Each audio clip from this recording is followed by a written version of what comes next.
The Mysterious Old Man. In the year 644, as a young student of the Wudan style, it was my job to sweep the training area each morning. I started this job at 3:45 a.m., and with vigor would finish with a few minutes to spare before the 6 a.m. training. There was an old man with no hands and no feet, the only man to whom Master Po would bow, who would sit atop a tree trunk and watch me complete this task. Every morning he appeared and watched in admiration. It was a full 219 years before I mustered the courage to speak with him. "Why do you watch me sweep?" I asked, puzzled.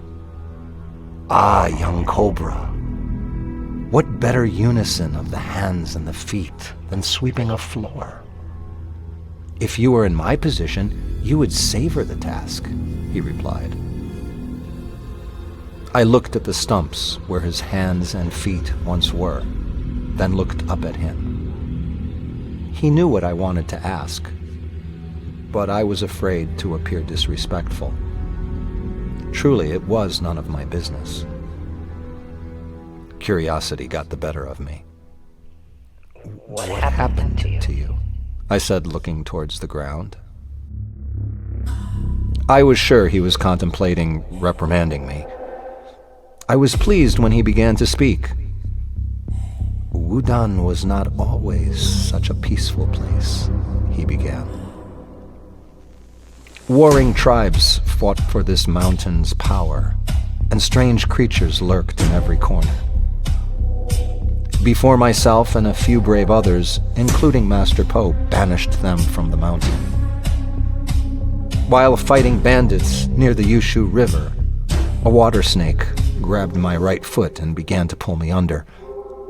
Fearing for my life and unable to see the snake through the bloodied water, I removed my right foot with one slice of my sword. The only alternative was to drown." "What about your left foot?" I asked. The next day I was limping and slowing the group down. I asked to be left to die, but Po demanded that I fight. Soon, a daughter of a previously slain bandit had spotted us and fired an arrow from the ridge, which landed squarely in my left foot. Fearing gangrene, I removed my left foot with one slice of my sword. "What happened to your hands?" I asked quickly. "My left hand was snared by a golden dragon in that now empty cave you children enjoy. To avoid being pulled into the darkness and killed, I removed my left hand with one slice of my sword." He paused. My right hand was caught in a bear trap that same afternoon. Fearing death, I removed it with my teeth. I looked at his right hand's stump. It was ragged, not a clean cut like the others. It still looked painful. He looked relieved when the story was over. It pained him to relive the events.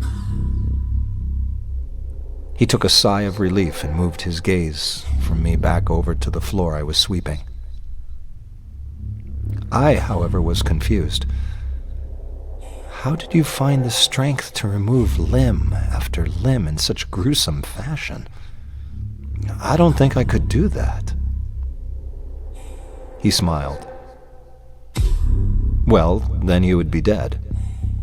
And you would never tell your story to anybody, would you? I didn't find the strength to die." I bowed and returned to sweeping. The conversation made me minutes late for training. Master Po beat me severely. The next morning when I rose to sweep, the man was not there. I never saw him again. Such is the way of Wudan.